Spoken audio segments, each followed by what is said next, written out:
Hello everyone, welcome to English grammar tutorial class. আজকের ক্লাসটা যারা মিসলেনিয়াস সার্ভিসের জন্য প্রিপারেশন নিচ্ছ তাদের জন্য এই ক্লাসটা খুবই গুরুত্বপূর্ণ।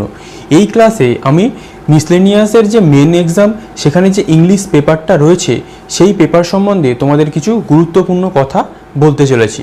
তোমরা আমাকে অনেকেই রিকোয়েস্ট করেছো এই পেপারটা নিয়ে একটা ডিসকাশন করার, তাই আমি আজকে তোমাদের এই পেপারটা নিয়ে ডিটেল ডিসকাশন করে দেবো এবং বলে দেবো কিভাবে পড়তে হবে।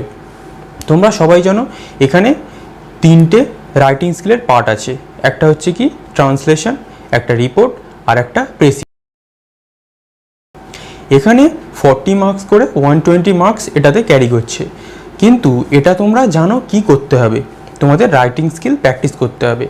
কিন্তু এখানেই মেন এক্সামে একটা গুরুত্বপূর্ণ পার্ট রয়ে গেছে, সেটা হচ্ছে কি গ্রামার পার্ট। কেন গ্রামার পার্টটা গুরুত্বপূর্ণ? কারণ এখানে 30 মার্কস রয়েছে। আর তোমরা জানো চাকরির পরীক্ষাতে 1 নম্বরের ভূমিকা কত বেশি, 1 নম্বরের জন্য অনেকে চাকরি পায় না। কিন্তু আমি আজকে তোমাদের যে কথাটা বলবো সেটা যদি তোমরা ফলো করো, তোমরা এখানে 30তে 30 স্কোর করতে পারবে যদি একটু ইন্টেলিজেন্টলি একটু বুদ্ধি খরচ করে পড়ো, এবং খুব ভালোভাবেই তোমরা এখানে স্কোর করতে পারবে। তোমাদের এখানে মেন প্রবলেম কি হচ্ছে, তোমরা এই গ্রামার পোর্শনে কতটুকু পড়তে হবে সেটা নিয়ে একটু কনফিউশনে আছো। কিন্তু আজকে আমি তোমাদের প্রিভিয়াস ইয়ারের যে কোয়েশ্চেন পেপার সেখান থেকে প্রত্যেকটা যে গ্রামারের পোর্শন আছে সেটা সলভ করব, এবং সেখানে সলভ করতে করতে আমি তোমাদের বলে দেবো তোমাদের কোন গ্রামার পোর্শনটাকে পড়তে হবে। আমি তোমাদের জন্য কোয়েশ্চেন পেপার ডাউনলোড করে নিয়েছি, এখানে আমি তোমাদেরকে এক এক করে বলবো, তোমরা সেটাকে নোট করতে থাকো। তারপরে কিছু গুরুত্বপূর্ণ কথা আমি ক্লাসের শেষে তোমাদের আবার বলবো। আমরা প্রথমে কি জানি, প্রথমে আমাদের যে ট্রান্সলেশন, রিপোর্ট, প্রেসি এটা আমরা সবাই জানি, কিন্তু আমরা যেটা জানি না সেটা হচ্ছে আমি তোমাদের কিভাবে লিখতে হবে এটা একদম ইন ডেপথ ক্লাস করে বুঝিয়ে দিয়েছি, কিন্তু আমি তোমাদেরকে বেশি রিপোর্ট দিইনি। কেন দিইনি? কারণ তোমরা আত্মনির্ভর হবে না, তোমরা নিজে থেকে লেখা শিখবে না। তাই যতটুকু তোমাদের দরকার, যতটুকু জানা দরকার ঠিক ততটুকু ডিটেল আমি এই তিনটেরই ক্লাস করে দিয়েছি। এইবারে আমি তোমাদের বলবো গ্রামার পোর্শনে তোমাদের কি পড়তে হবে, এবং সেই গ্রামার পোর্শনটা আমার চ্যানেলে অ্যাভেলেবেল আছে কি না সেটাও আমি তোমাদের এক এক করে বলবো। প্রথমে আমরা যে রাইটিং স্কিল পার্ট ওটা বাদ দিলাম, ওটা সবাই জানো। এখানে 4 নম্বরে প্রিভিয়াস ইয়ারের কোয়েশ্চেনে কি এসছিল, fill in the blanks in each sentence with correct alternative from option within brackets. মানে এখানে আমাদের ফিল ইন দ্য ব্ল্যাঙ্কস দিয়েছিল, এখানে যে অপশান দিয়ে দিয়েছে সেই অপশান থেকে আমাদের ওই ফিল ইন দ্য ব্ল্যাঙ্কসটাকে করতে হবে। 5টা করতে হবে, 2 মার্কস করে ক্যারি, এখানে আমাদের 10 মার্কস রয়েছে। এখানে আমরা ফুল মার্কস স্কোর করতে পারি কিভাবে, প্রথমটা দেখো, the small kids keep dash their pencils often. ছোট্ট ছোট শিশুরা kids keep dash their pencil often, তাদের পেন্সিল নিয়ে তারা পেন্সিলগুলো নিয়ে তারা কি করছে এইটা আমাদের জানতে চেয়েছে। এখানে অপশানগুলো আছে কি, লস্ট, লুজিং, লুজ। আমরা কি লিখতে পারি the small kids keep lost? লিখতে পারি না। কেন লিখতে পারি না? কারণ লস্ট পাস্ট টেন্স, আর এটা ভার্বের পাস্ট ফর্ম বা পাস্ট পার্টিসিপাল ফর্মও বলা চলে। লুজিং কি আমরা লিখতে পারি? পরে আসছি। The small kids keep lose, দুটো ভার্ব কি আমরা একসাথে পাশাপাশি লিখতে পারি? প্রেজেন্ট ইনডিফিনিটে লিখতে পারি না। তাহলে এখানে আমাদের কি লিখতে হবে? লুজিং। কেন লুজিং লিখতে হবে আমি বলে দিচ্ছি। The small kids keep losing their pencil often. Small কিডসরা তাহলে পেন্সিলটা কী করছে, তাদের ওই পেন্সিলগুলো প্রায়ই তারা হারিয়ে ফেলছে, তাহলে হারিয়ে ফেলছে। তাহলে এখানে আমাদের লুজিং যদি আমরা এখানে ব্র্যাকেটে সঠিক উত্তর করতে চাই তাহলে আমাদের কি কনসেপ্ট জানতে হবে, জেরান্ড। জেরান্ড কি? ভার্ব প্লাস আইএনজি, যেটা একটা নাউনের কাজ করে। শুধু নাউন নয়, verb plus noun, ING form হলেও ওটা ভার্ব থেকে তৈরি হয়, কিন্তু কাজ কিসের করে? নাউনের করে। তাহলে এটা হয়তো তোমরা অনেকে গেস করে সঠিক উত্তর করবে, কিন্তু এর রাইট কনসেপ্ট জানতে হলে তোমাদের জেরান্ডের চ্যাপ্টার দেখতে হবে। কিন্তু জেরান্ডের চ্যাপ্টারেই আমাদের আছে পার্টিসিপল, পার্টিসিপলের পর আছে ইনফিনিটিভ। এই বছর যেহেতু জেরান্ড থেকে এসছে, পরের বছর কিন্তু নেক্সট ইয়ারে বা তোমরা পরের বারে যখন দেবে, এই যে প্রিলির রেজাল্ট বের হলো, এইবার তোমরা মেন এক্সাম দেবে, সেখানে পার্টিসিপল থেকেও আমাদের ফিল ইন দ্য ব্ল্যাঙ্কস এসে যেতে পারে। তাই তোমরা পার্টিসিপল জানছো, জেরান্ড জানছো, ইনফিনিটিভ জানছো। আমার চ্যানেলের প্লে লিস্টে গেলে প্রত্যেকটা কোর্স অ্যাভেলেবেল আছে, তোমরা দেখতে পারো সেখানে। তাহলে তোমাদের কী হবে, তোমরা সঠিক অ্যান্সারটা করবে, তোমরা গেস করে অ্যান্সার করতে হবে না। পরেরটা কি বলছে, সামবডি ড্যাশ দ্য বোতল, কেউ বোতলের সাথে কিছু করছে। এখানে অপশান কি আছে, ব্রেকস, has broken, breaking. Somebody ব্রেকস the বোতল, কেউ বোতলটাকে ভাঙে, present indefinite. Somebody has broken the বোতল, কেউ বোতলটাকে ভেঙে দিয়েছে। সামবডি ব্রেকিং দ্য বোতল, ব্রেকিং কেন হবে না, কারণ ব্রেকিং আমরা কি জানি, এখানে যদি ইজ ব্রেকিং থাকতো তাহলে একটা সঠিক সেন্টেন্স হওয়ার চান্স ছিল, কারণ সেটা হচ্ছে প্রেজেন্ট কন্টিনিউয়াস। কিন্তু এখানে তোমাদের মনে হতে পারে দুটো সেন্টেন্সই সঠিক, সামবডি ব্রেকস আর সামবডি হ্যাজ ব্রোকেন। কেন সঠিক মনে হতে পারে, গ্রামাটিক্যালি দুটো সেন্টেন্সই সঠিক, কিন্তু এখানে আমাদের কোয়েশ্চেন অনুযায়ী ব্রেকসটা সঠিক নয়। কেন সঠিক নয়, কারণ এক্সামিনার আমাদের অনেক আগেই কোয়েশ্চেন সেট করে দিয়েছে, বোতলও ভাঙা হয়ে গেছে। তাই সামবডি হ্যাজ ব্রোকেন দ্য বোতল, কেউ বোতলটাকে ভেঙে দিয়েছে বলেই আমাদের এই সেন্টেন্সটা এক্সামিনার কোয়েশ্চেনে দিয়েছেন। নাহলে কিন্তু সামবডি ব্রেকস, কেউ বোতলটা ভাঙে, এইভাবে কোয়েশ্চেন এক্সামিনার আসে না, বা এটা কোয়েশ্চেনের সেন্স অনুযায়ীও আমাদের আসে না, বা আমরা লিখতে পারি না। কিন্তু সেন্টেন্স সঠিক, কিন্তু ফিল ইন দ্য ব্ল্যাঙ্কসে হবে সামবডি হ্যাজ ব্রোকেন। তাহলে এইটা তোমাদের সঠিক কনসেপ্ট জানার জন্য কি শিখতে হবে, ভার্ব প্লাস টেন্স। কেন ভার্ব প্লাস টেন্স, কারণ টেন্স ভার্ব ছাড়া অন্ধ। ইংলিশ গ্রামারে সবথেকে ইম্পর্টেন্ট যদি টপিক কেউ থেকে থাকে সেটা হচ্ছে ভার্ব, কারণ তুমি যাই টেন্স তৈরি করো না কেন তোমাকে ভার্ব নিতেই হবে। এটা কোন টেন্সে লেখা, প্রেজেন্ট পারফেক্টে। কেন ভার্ব নিতে হবে, ধরো হি প্লেজ ক্রিকেট, সে ক্রিকেট খেলে, এখানে প্লেটা verb. He is playing cricket, সে ক্রিকেট খেলছে। হি হ্যাজ প্লেড ক্রিকেট, সে ক্রিকেট খেলা হয়ে গেছে। এখানে টেন্স আমাদের টাইমটা কে বলে দিচ্ছে, প্রেজেন্ট ইনডিফিনিট, প্রেজেন্ট কন্টিনিউয়াস না প্রেজেন্ট পারফেক্ট, এখানে আমাদের টাইমটা বলে দিচ্ছে ভার্ব। তাই ভার্ব জানতেই হবে টেন্স শিখতে গেলে, কারণ টেন্স ভার্ব ছাড়া অন্ধ। ক্লিয়ার? তাহলে পরেরটা দেখা যাক, the finance minister dash a new tax policy. Finance minister tax policy বা কর পলিসি নিয়ে কিছু একটা করেছেন, সেটা আমাদের কি, হ্যাজ অ্যানাউন্সড, ইজ অ্যানাউন্সিং না অ্যানাউন্সেস। এখানেও কিন্তু একই কনসেপ্ট কাজে লাগবে, কারণ the finance minister is announcing a new tax policy, এটা কিন্তু সঠিক সেন্টেন্স, কিন্তু আমাদের সিচুয়েশন অনুযায়ী কি আমরা বলতে পারি যে the finance minister is announcing a new tax policy, কারণ ফিনান্স মিনিস্টার যখন আমরা দেখছি সেটাকে, পলিসিটাকে অ্যানাউন্স করছেন বা ঘোষণা করছেন, সেটা আমরা লিখতে পারি, কিন্তু এখানে আমরা লিখতে পারি না। কেন লিখতে পারি না বলছি আমি। ব্যাপারটা কি, the finance minister announces a new tax policy, finance minister একটা নিউ ট্যাক্স পলিসি ঘোষণা করে, এটাও সঠিক সেন্টেন্স, কিন্তু এটাও আমরা লিখতে পারবো না। কেন লিখতে পারবো না, এটা একটা পরীক্ষা, তাই পলিসিটা অলরেডি অ্যানাউন্সড। তাহলে আমাদের কি লিখতে হবে, the finance minister has announced, ঘোষণা করে দিয়েছেন। তারপরে এখন যেটা আমরা দেখছি ওটা ঘোষণা করা হয়ে গেছে, তাই আমরা এখানে ফিল ইন দ্য ব্ল্যাঙ্কসে হ্যাজ অ্যানাউন্সড বসাবো। এখানে কিন্তু যিনি এক্সামিনার খুব বুদ্ধিমানের সাথে তিনটে করে খুব ক্রিটিক্যাল অপশান দিয়েছেন। ক্রিটিক্যাল মানে কি, সবকটাই হতে পারে, কিন্তু আমাদের বুদ্ধি কাজে লাগাতে হবে আমরা কোন সেন্সে ওখানে উত্তরটা করব। ক্লিয়ার? আর এর জন্য আমাদের টেন্স জানতে হবে আর ভার্ব। তারপরে কি, he has dash returned from London, say London থেকে এসে গেছে, কিন্তু আমাদের একটা ফিল ইন দ্য ব্ল্যাঙ্কস আছে, কি আছে, already, just, until now. Already, just, until now.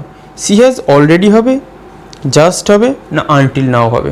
তাহলে এখানে আমাদের কি হবে, তোমরা যদি একটু অ্যাডভার্বের চ্যাপ্টারটা পড়ো তাহলে তোমরা অনায়াসে বলে দেবে he has just return from London, সে এইমাত্র লন্ডন থেকে এসেছে। কিন্তু আমরা বলতে পারি না he has already return from London.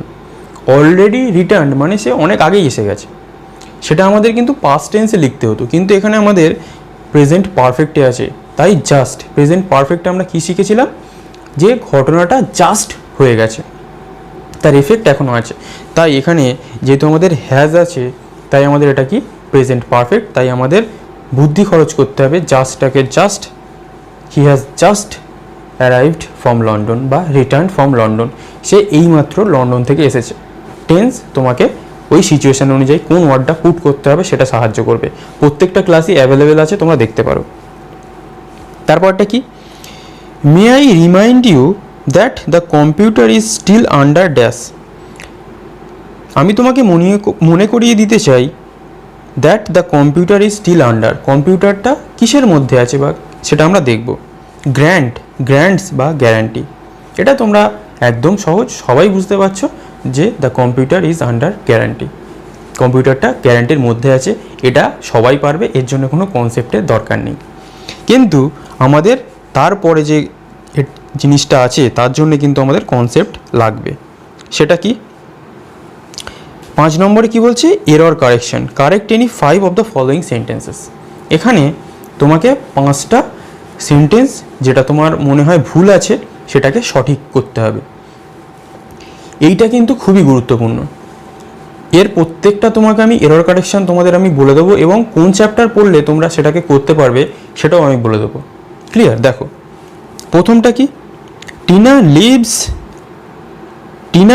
Needs live her house at 7 o'clock every morning. তার মানে এখানে বলতে চাইছে যে টিনাকে প্রত্যেক দিন সকাল 7টার সময় বাড়ি থেকে বেরোতে হয়। কিন্তু এখানে আমাদের ভুল কি আছে? ভুল দেখো, এখানে নিডস আর লিভ দুটো ভার্ব প্রেজেন্ট ইনডিফিনিটে আমরা একসাথে বসিয়ে দিয়েছি, যেটা আমরা বসাতে পারি না। তাহলে এখানে আমাদের কি বসালে সেন্টেন্সটা সঠিক হবে? তাহলে আমরা দেখো, টিনা নিডস টু লিভ, টিনাকে তাহলে কি, টিনাকে বাড়ি থেকে বেরোতে হয় কথায়, নিডস টু লিভ, বের হতে, নিডস টু লিভ। এর জন্য আমাদের কি জানতে হবে? ইনফিনিটিভ বা মোডাল অক্সিলারিতে নিড যদি পড়ো সেটাও তোমরা জানবে, কিন্তু মেন আমাদের ইনফিনিটিভ জানতে হবে, যেটা আমি ক্লাস অ্যাভেলেবেল আছে তোমরা দেখতে পারো। তাহলে প্রথমটায় আমাদের কি ভুল আছে, নিডস আর লিভের মাঝে আমাদের টু যোগ করতে হবে, তবে আমাদের সেন্টেন্সটা সঠিক হবে। এর জন্য আমাদের ইনফিনিটিভ জানতে হবে। পরেরটা কি, হেনরি নাইদার টোল্ড ম্যারি নর her sister that he had lost his job. তার মানে হেনরি ম্যারিকেও বলেনি এবং তার বোনকেও বলেনি যে সে তার জবটা চলে গেছে। এখানে আমাদের ভুল কি আছে? এখানে আমাদের নাইদার নরের কনসেপ্ট তোমরা যদি জানো, সিনট্যাক্সে আমি করে দিয়েছি, সেটা যদি জানো ভালো, কিন্তু এখানে ভুলটা অন্য জায়গায় আছে। কি জায়গায় আছে দেখো, Henry neither told Mary, Henry ম্যারিকেও বলেনি, নর হার সিস্টার, তার সিস্টারকেও বলেনি, that he had lost his job, যে সে তার চাকরিটা তার চলে গেছে। হেনরি তাহলে এখানে কে? হেনরি একটা মেল বা ছেলের কথা বলছে, তাহলে এখানে কি হবে? হিজ সিস্টার, এই হার সিস্টারের জায়গায় হিজ সিস্টার। এটা যদি তোমরা একটু মাইনিউটলি ফলো করো তাহলে তোমরা কিন্তু সঠিক অ্যান্সার করে দেবে। পরেরটা কি, কিন্তু এটা এসেছে বলে পরের বারেও এইরকম আসবে সেটা কিন্তু নয়, তখন নাইদার নর আইদার অর দিয়ে সাবজেক্ট ভার্বের এগ্রিমেন্ট এসে যেতে পারে, সেটাও অ্যাভেলেবেল আছে, তোমরা দেখতে পারো। তারপরটা কি, there was a negligent amount of liquid in the test tube. There was a negligent amount of liquid in the test tube. এখানে কি বলতে চাইছে যে সেই টেস্ট টিউবে খুব কম পরিমাণ কি আছে? লিকুইড রয়েছে। কিন্তু নেগলিজেন্ট মানে হচ্ছে যে সিরিয়াস নয়, সব ব্যাপারে নেগলিজেন্সি দেয়, যে দেখায় মানে অবহেলাকারী এইরকম। কিন্তু এখানে আমাদের নেগলিজেন্ট লিখলে হবে না, এখানে আমাদের কি লিখতে হবে? নেগলিজেবল, নেগলিজেবল, নেগলিজেবল মানে অতি সামান্য। There was a negligible amount of liquid in the test tube, সেখানে টেস্ট টিউবে খুব সামান্য পরিমাণ লিকুইড আছে। তাহলে এর জন্য তোমাদের সামান্য ভোকাবুলারি জানতে হবে, এবং ভোকাবুলারির সাথে সাথে ভার্বের অ্যাডজেক্টিভ ফর্ম, অ্যাডভার্ব ফর্ম এইগুলো জেনে রাখতে হবে। আর নাউন ফর্ম এইগুলো জেনে রাখলে কী হবে, তোমরা খুব সহজেই এই কোয়েশ্চেনটার অ্যান্সার করে দিতে পারবে। তার জন্য তোমাদের একটু প্র্যাকটিস দরকার আর কিছু ভোকাবুলারি মুখস্থ দরকার। যদি তোমরা বলো আমি প্রোভাইড করতে পারি। তোমরা আমার হোয়াটসঅ্যাপ গ্রুপে জয়েন করবে মিসলেনিয়াস পরীক্ষার জন্য। তারপরটা কি, Bimla told her husband he needs to worry. তারপরটা কি বলছে, Bimla told her husband, Bimla তার হাজব্যান্ড বা স্বামীকে বলেছিল he need not to worry, তার চিন্তা করার ব্যাপার নেই। এখানে ভালো করে দেখো, নিড নট টু ওয়ারি। তোমরা যদি নিডে আর নিড নটের মোডাল অক্সিলারি আমার ক্লাস দেখো, তাহলে কিন্তু এই কনসেপ্টটা তোমরা 1 সেকেন্ডে বলে দেবে এখানে কি ভুল আছে, কারণ এই কনসেপ্ট আমার ক্লাস করানো আছে। গ্রামারটাকে যদি আমরা একটু ডিটেলসে শিখি, যেটা আমি তোমাদের শেখাই, তাহলে তোমরা কিন্তু খুব ভালোভাবে এইগুলোকে করতে পারবে। তোমাদের বাংলাতে চাকরির পরীক্ষায় এইরকমভাবে কিন্তু খুব কম ক্লাস আছে যেখানে খুব ডিটেলে গ্রামারটাকে শেখানো হয়। হ্যাঁ, অনেক স্পোকেন ইংলিশ ক্লাস আছে, অনেক কিছু আছে, কিন্তু স্পোকেন ইংলিশ ক্লাস থেকে তোমরা ডিটেলে কিছু শিখতে পারবে না। এই চাকরি যারা তোমরা করতে চাও তারা কিন্তু ডিটেলেই একটু শিখলে এই অ্যান্সারগুলো অনায়াসে করে দেবে। তোমরা যদি ওই ক্লাসটা দেখো, এটাকে ভিডিওটা পজ করে দিয়ে এবং তারপরে ভিডিওটার আমার উত্তরটা দেখো, তোমরা 1 সেকেন্ডে আমি বলে দিলাম, তোমরা বলে দেবে এখানে ভুল কী আছে। তাহলে তবু আমি বলে দিচ্ছি, হি নিড নট ওয়ারি, টুটা এখানে হবে না, কারণ নিডের সঙ্গে যখন নট বসিয়ে আমরা সেই মডালটাকে নেগেটিভ করি, তারপরে আমরা টু ইনফিনিটিভ বসাই না, সেটা আমি ক্লাসে বলে দিয়েছি। পরেরটা কি, nobody never tells you the truth, কেউ কখনো তোমাকে সত্য কথা বলবে না। তাহলে নোবডি নেভার। সুপারফ্লস, নাউনের চ্যাপ্টারে আমরা পড়েছিলাম কি, সুপারফ্লস মানে যে ওয়ার্ডটার প্রয়োজন নেই, যে ওয়ার্ডটা অন্য একটা ওয়ার্ড দিয়ে আমরা বুঝিয়ে দিতে পারি, তবুও যখন আমরা একটা কোনো ওয়ার্ড ব্যবহার করি সেটাকে বলা হয় সুপারফ্লস। সুপারফ্লস মানে কি, ওয়ার্ডের দরকার নেই তবুও আমরা বসাই। যেমন সাডেন এক্সপ্লোশন মানে কি, হঠাৎ বিস্ফোরণ। আরে বাবা, বিস্ফোরণটাই তো হঠাৎ করে হয়, তাহলে সেখানে কি আর সাডেন বসানোর দরকার আছে? তাই সাডেন এক্সপ্লোশন যখন আসবে, তোমরা সাডেনটাকে কেটে দেবে, এক্সপ্লোশনটাই সঠিক, কারণ এক্সপ্লোশনটাই ইটসেলফ ইজ সাডেন, ওটা হঠাৎই হয়। তাহলে এটা হচ্ছে সুপারফ্লস কনসেপ্ট, যেটা নাউনের চ্যাপ্টারে তোমরা পেয়ে যাবে। তাহলে নোবডি নেভার, এটা একটা সুপারফ্লস হয়ে যাচ্ছে। নোবডি মানেই আমরা বুঝিয়ে দিতে পারি এটা একটা নেগেটিভ, তাই নেভার আর বসানোর দরকার নেই। পরেরটা দেখা যাক, I am now living in north Kolkata, আমি এখন নর্থ কলকাতাতে থাকছি। এটা দুভাবে আমরা করতে পারি। কি করতে পারি, I live in north Kolkata, আমি নর্থ কলকাতায় থাকি। আর I am living in north Kolkata, আমি নর্থ কলকাতাতে থাকছি। দুটোভাবেই আমরা করতে পারি। এখানে নাও বসানোর কোনো দরকার নেই, কারণ যখন আমরা লিভিং ওয়ার্ডটা বসাচ্ছি তখন মানেই কিছু না কিছু আমরা এই মুহূর্তে করছি, তখন লিভিং ওয়ার্ডটার পাশে নাও বসানোর দরকার নেই। ক্লিয়ার? তাহলে এর জন্য তোমাদের কি জানা দরকার, প্রেজেন্ট কন্টিনিউয়াস টেন্সটা একটু জানা দরকার ভালো করে। তারপরে কি, it was so dark that at first I did not take any notice of him. It was so dark, এটা এতই অন্ধকার ছিল, দ্যাট অ্যাট ফার্স্ট, যে প্রথমে I did not take any notice of him, তাকে আমি খেয়ালই করিনি।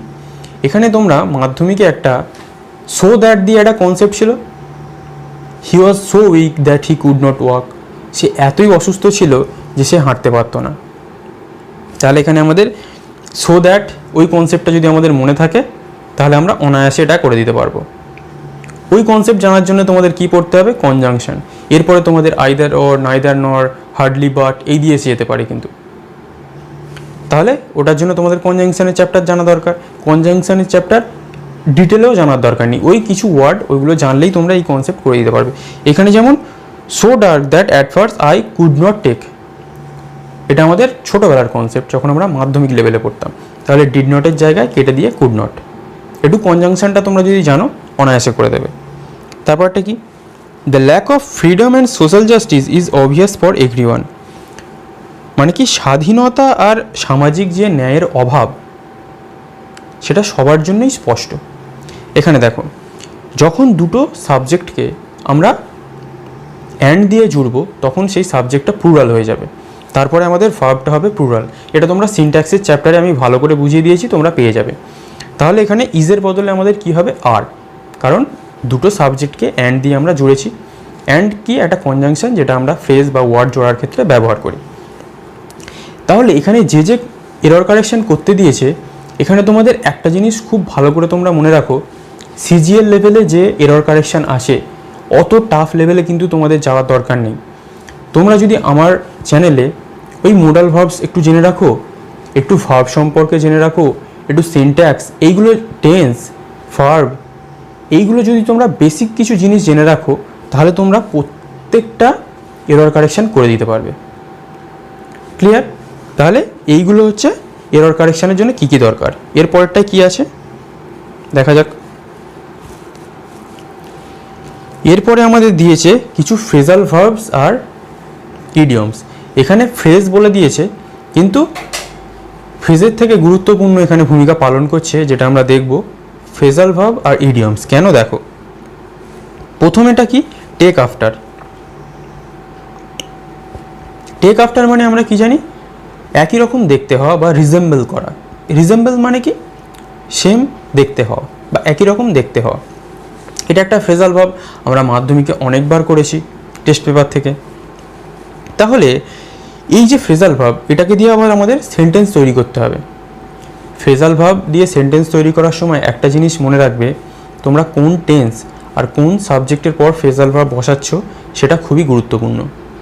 কারণ যদি থার্ড পারসন সিঙ্গুলার নাম্বার হয় এবং তোমরা যদি ইনডিফিনিট টেন্সে লেখো, প্রেজেন্ট ইনডিফিনিটে, তাহলে অবশ্যই টেকের পর এস নিতে হবে, যেটা আমি তোমাদের বলে বোঝাচ্ছি। প্রথমটা কি বলছে, টেক আফটার। টেক আফটার মানে আমরা সবাই জানি একই রকম দেখতে হওয়া বা রিজেম্বল, একই রকম দেখতে হওয়া, যেটা আমরা মাধ্যমিক থেকে ছোটোবেলা থেকে করে আসছি। এটা দিয়ে আবার আমাদের সেন্টেন্স তৈরি করতে হবে। ফ্রেজাল ভার্ব দিয়ে সেন্টেন্স তৈরি করার সময় একটা জিনিস মাথায় রাখবে, ওই ভার্বটা যখন তোমরা লিখছো সাবজেক্টের পর কী ফর্ম বসাচ্ছ সেটা কিন্তু ইম্পর্টেন্ট। সাবজেক্ট যদি থার্ড পারসন সিঙ্গুলার নাম্বার হয় এবং তোমরা যদি ওটাকে প্রেজেন্ট ইনডিফিনিট লেখো, তাহলে কিন্তু টেকের পর এস নিতে হবে। যেমন the girl takes after her mother, মানে ওই মেয়েটাকে তার মায়ের মতো দেখতে হয়েছে, টেক্স আফটার। ক্লিয়ার? তারপরটা কি, পিকচার পারফেক্ট। পিকচার পারফেক্ট এটা আমরা একটা ফ্রেজও বলতে পারি, ইডিয়মসও বলতে পারি। পিকচার পারফেক্ট মানে কি, একদম নিখুঁত। নিখুঁত এটাকে যদি আমরা সেন্টেন্স তৈরি করি, the bride looked picture perfect on her wedding day, মানে কি, কনেটাকে তার বিয়ের দিন একদম পিকচার পারফেক্ট দেখতে লাগছিল, মানে একদম ফ্ললেস, নিখুঁত, খুব সুন্দর দেখতে লাগছিল। তাহলে পিকচার পারফেক্ট দিয়ে আমরা এটা সেন্টেন্স তৈরি করতে পারি। এটার সঙ্গে তোমাদের কি পড়তে হবে, তোমাদের কিন্তু ফ্রেজাল ভার্ব আর ইডিয়মস পড়তেই হবে, না হলে তোমরা এখানে 10 নম্বর কিন্তু পাবে না। তোমরা যদি একটু খুব মানে একদম ইন্টেলিজেন্টলি কিছু ইম্পর্টেন্ট করে যাও, তাহলে কিন্তু তোমরা অনায়াসে এখানে 10 পেয়ে যাবে। আর কিছু এই যে পিকচার পারফেক্ট, তোমরা একটা মনে মনে ধারণা করে নেবে, যদি আনকমন হয় ওয়ার্ডটা, তোমরা কোনোদিন শোন পিকচার পারফেক্ট মানে কি বলতে চাইছে, নিশ্চয়ই পিকচার পারফেক্ট মানে একদম নিখুঁত, এরকমভাবেও কিন্তু তোমরা ভাবতে পারো। আর ফ্রেজাল ভার্ব ইডিয়মস পড়তেই হচ্ছে। তারপরে কি, অ্যাপেল অফ মাই আই, এটা সবাই একদম মানে বেসিক ফ্রেজাল ইডিয়মস যেটাকে বলা যায়, একদম বেসিক ইডিয়মস শুরুই হচ্ছে an apple of my eye, মানে আমার চোখের মণি, যাকে আমি খুব ভালোবাসি। My son is the apple of my eye, my son is the apple of my eye, মানে আমার পুত্র আমার চোখের মণি, মানে যাকে আমি খুব ভালোবাসি। আমাদের ফ্রেজাল ভার্ব আমাদের কিন্তু ইডিয়মস পড়তেই হচ্ছে। To face the music, to face the music এটাকে আমরা একটা ফ্রেজ বলতে পারি, বা এটাকে আমরা ইডিয়মসও বলতে পারি, ইডিয়মসের এটা আসে। টু ফেস দ্য মিউজিক হচ্ছে মানে কি, বি কনফ্রন্টেড, একটা কোনো ঝামেলায় জড়িয়ে যাওয়া। ঠিক আছে, এটাকে আমরা কীভাবে করতে পারি, we might have to face the music, we might have to face the music for our কারেজাস action, আমাদের সাহসী যে অ্যাকশান নেওয়ার জন্যে আমাদের টু ফেস দ্য মিউজিক হতে পারে, মানে কি, আমাদের বিরুদ্ধে কেউ বিদ্রোহ করতে পারে বা কেউ আমাদেরকে কিছু বাজে কথাও বলতে পারে, এই অর্থেও আমরা ব্যবহার করতে পারি। বা কোনো খারাপ পরিস্থিতির সম্মুখীনও আমরা হতে পারি, এই অর্থেও করতে পারি। পরেরটা কি,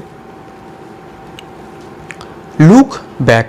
লুক ব্যাক মানে হচ্ছে, লুক ব্যাক এটাকে যদি আমরা একটা সাধারণভাবে বুঝতে চাই, লুক ব্যাক মানে ওই পিছনে ফিরে তাকানো এই অর্থে নয়, অতীতের কোনো ঘটনার সেই পরিপ্রেক্ষিতে পিছনে ফিরে তাকানো। এটা আমরা কি লিখতে পারি, don't look back on your past days, মানে তোমার অতীতের দিনের তুমি ভেবো না, অতীতের দিনের কথা তুমি ভেবো না। Don't look back on your past days, এটা দিয়ে আমরা সেন্টেন্স করে দিতে পারি একটা ছোট্ট মতো। এর জন্য আমাদের কি করতে হবে, ফ্রেজাল ভার্ব। তারপর একটা কি, রেনিং ক্যাটস অ্যান্ড ডগস।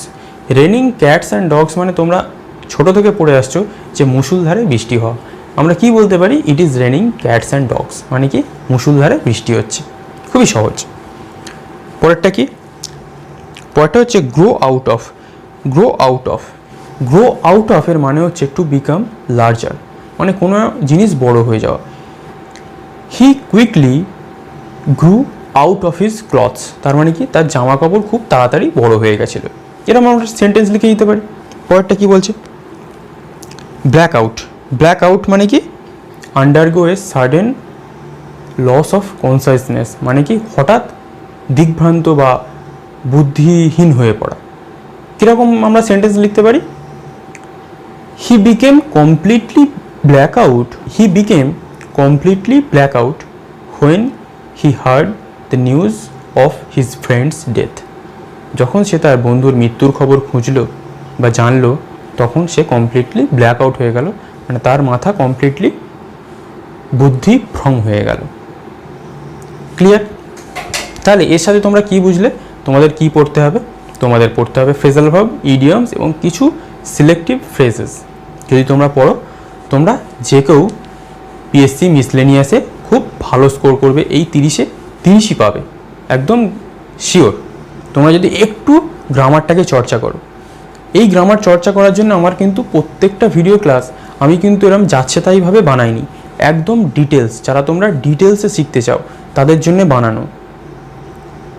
একদম ওই যে আমরা টেন্স, প্রেজেন্ট, পাস্ট এরকম হোট করে শিখিয়ে দিলাম, সিনট্যাক্স শিখিয়ে দিলাম, পার্টিসিপল জেরান্ড একটুখানি শিখিয়ে দিলাম, ওই রকম কিন্তু শেখা আমার চ্যানেলে হয় না।